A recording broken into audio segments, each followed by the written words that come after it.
اللہ تعالیٰ کو بہت پسند ہے وہ دل جس دل میں مخلوق کا درد ہو، وہ جگہ جہاں اللہ تعالیٰ کا ذکر ہو، وہ آنکھیں جن میں حیا ہو، وہ شخص جو وعدہ وفا کرتا ہو، وہ آنسو جو خوف خدا سے گرے، اور وہ خدمت جو بغیر کسی مطلب کی ہو۔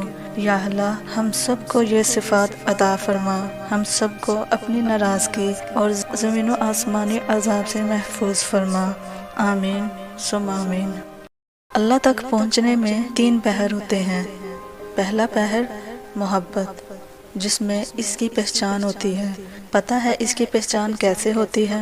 اس کے کلام سے۔ پھر بندے اور رب میں رابطہ شروع ہوتا ہے، وہ اپنا درد اپنے رب سے بیان کرنے لگتا ہے اور رب اس کے درد سننے لگتا ہے۔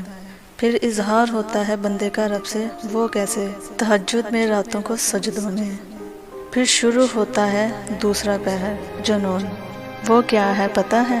جب آپ کو رب کی ہر چیز سے محبت ہو جائے، پھر آپ کسی کو چھوڑو تو اللہ کے لیے، اپناؤ تو اللہ کے لیے، پھر آپ کا کچھ نہیں رہتا، سب رب کا ہو جاتا ہے۔ میری نماز، میرا روزہ، میرا جینا، میرا مرنا سب اللہ کے لیے ہے، اور یہی عشق ہے۔ پھر شروع ہوتا ہے تیسرا پہر سکون۔